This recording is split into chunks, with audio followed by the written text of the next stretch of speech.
చంటి అయితే సత్యవతి దగ్గరికి వస్తూ ఉంటాడు. "అమ్మా నీకు తగ్గిందా?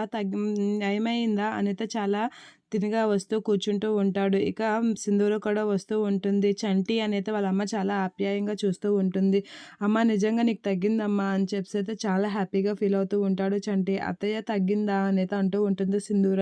"బాగున్నావా అమ్మ" అనైతే పలకరిస్తూ ఉంటుంది సత్యవతి. ఇక ఒకరినొకరు పలకరించుకుంటూ ఉంటారు. ఇక చంటి, సింధూర అయితే చాలా హ్యాపీగా ఫీల్ అవుతూ ఉంటారు సత్యవతి కోలుకున్నందుకు. ఇక అదే టైంలో రిసెప్షన్ దగ్గరికి చంచలమ్మ, కేశవ వాళ్ళైతే వస్తూ ఉంటారు. ఇక కేశవ అయితే అడుగుతూ ఉంటాడు పలానా మనిషి గురించి. ఇక చంటి వాళ్ళైతే సత్యవతి వాళ్ళైతే చాలా హ్యాపీగా ఫీల్ అవుతూ ఉంటారు తనకి నయమైనందుకు. ఇక చంటి అయితే తన బిడ్డ కాదని, కేశవ బిడ్డ అని అయితే చెప్పడానికైతే ట్రై చేస్తూ ఉంటుంది. ఇక కేశవ అయితే నా బిడ్డని ఎక్కడ పెంచావో నాకు చెప్పమ్మా, నా బిడ్డ కోసం నేను చూస్తున్నాను అనైతే అంటూ ఉంటాడు. ఇక చంటి అయితే నా బిడ్డ కాదమ్మా, నువ్వు గొప్పింటివాడి బిడ్డవి, నీకు ఆ విషయం నేను ఎలా అయినా చెప్తాను అనైతే అంటూ ఉంటుంది. అదే టైంలో చంచలమ్మ, కేశవ వాళ్ళైతే వస్తూ ఉంటారు.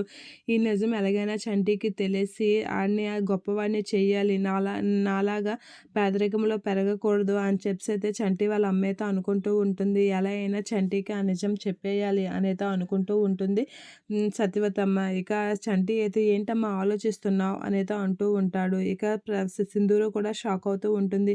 ఏంటి అత్తమ్మ ప్రవర్తన కొంచెం ఉంది, ఎందుకు కంగారు పడుతుంది అనేది అనుకుంటూ ఉంటుంది. అదే టైంలో చంచలమ్మ, కేశవ వాళ్ళైతే అటుగా వస్తూ ఉంటారు. ఇక అటుగా వచ్చి సింధూర సత్యవతి వాళ్ళైతే సత్యవతిని చూసి కంగారు పడుతూ ఉంటారు. ఎందుకు, దేని గురించి కంగారు పడుతుంది మా అమ్మ అనైతే చంటి అనుకుంటూ ఉంటాడు. ఇక సింధూర కూడా తడబడుతూ ఉంటుంది సత్యవతిని చూసి. ఇక చంచలమ్మ, కేశవ వాళ్ళైతే సత్యవతిని కలవడానికైతే వస్తూ ఉంటారు. చూసి ఆనందిస్తూ ఉంటారు.